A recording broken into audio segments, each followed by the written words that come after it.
Hi everyone, it's me Vivian and welcome to Remington Just For You video series. In this video, I will teach you different styles and techniques just for you using our very own Remington personal care products. So, stay tuned and follow this series. Hi guys, I'm Vivian Visconde, hair and makeup artist.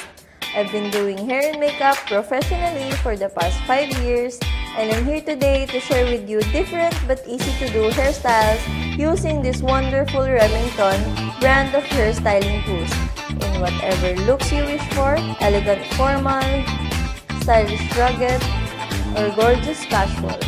Fun fact, call it destiny for I have been using my trusty Remington hair care products for more than 5 years already. In partnership with Docoms Philippines Incorporated, we will have lots of fun doing some magic of bringing out the beauty of everyone.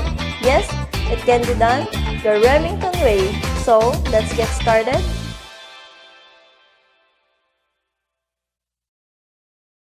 So today, we will be using our Remington Curl and Straight Confidence Hair Iron. So, ang model natin for today is si Kate. So, Kate, ang gagawin naman nating hairstyle sa'yo is twisted half up using our Remington Curl and Straight Confidence Hair Straightener. So, ready ka na ba? Let's start.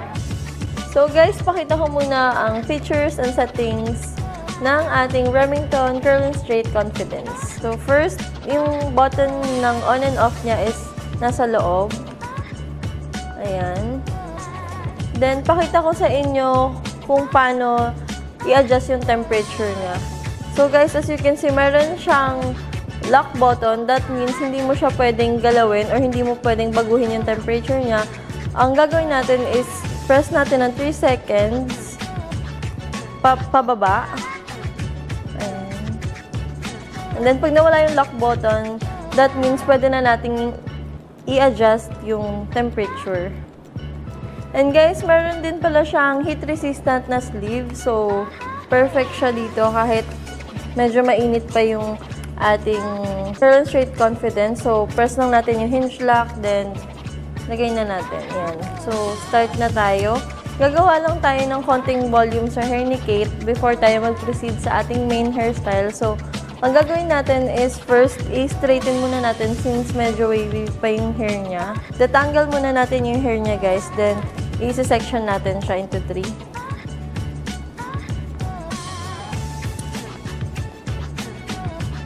Pakita ko muna sa inyo kung paano siya makaka-straight. Since may twisted plate siya. And tip lang, guys. Pag mag-i-straight tayo, since medyo wavy yung buhok niya, so medyo hindi may iwasan na may tangle. Ang gagawin natin is uunahin natin yung pag-comb ng hair niya before tayo mag-slide ng ating hair iron. So, ganito. Ayan. Pababa. By the way, guys, Remington Curl and Straight Confidence 2-in-1 Straightener has unique twisted plates that help those struggle to curl their hair with straighteners to instead curl with confidence. Its intuitive design means it requires minimal technique to create your look, instantly cools hair, and sets long-lasting curls. So guys, ayan, as you can see, straight na yung hair ni Kate. So, section lang ulit natin. Then, kicurl lang natin yung pinaka-lower part ng hair niya para magkaroon lang ng konting volume. Yung dulo lang, guys. Ayan.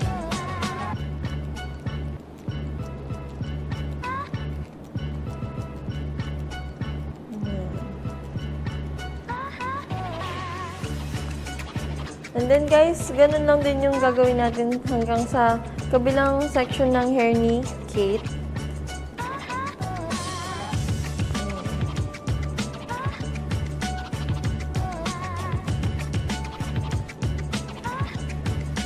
So guys, tapos na tayo sa pag-curl ng dulo ng hair ni Kate. So proceed na tayo sa hairstyle niya, which is the twisted half up. So ang gagawin natin is mag-iwan lang tayo ng, ayan, ng konting hair sa harap. Then, kuha tayo dito.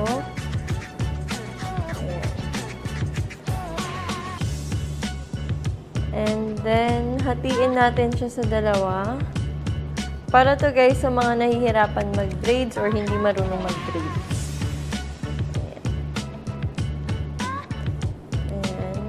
then pagkahati natin sa dalawa, twist lang natin siya.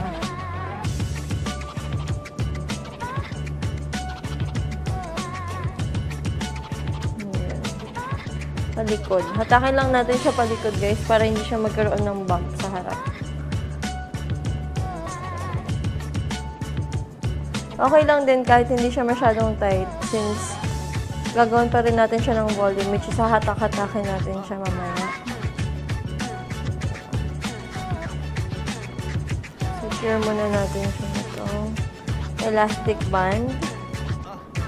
Then, proceed tayo sa kabilang section ng hair niya. And guys, kinuha ko lang yung dalawang twisted pony natin. Then, ayan, twist ko lang ulit siya. Tapos, kailangan lang natin ng elastic band ulit. And then, ayan. Kung saan matatapos yung crown ni Kate, dun tayo mag-secure ulit ng elastic band.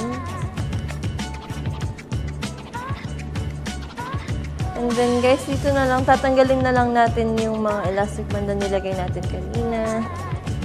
So, ayan.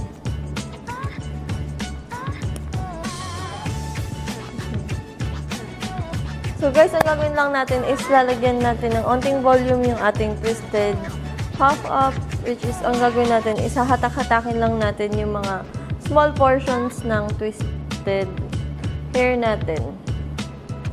Ayan, para magkaroon siya ng volume.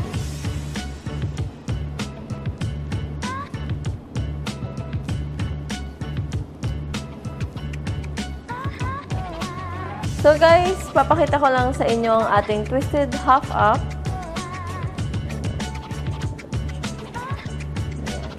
So, proceed na tayo sa makeup.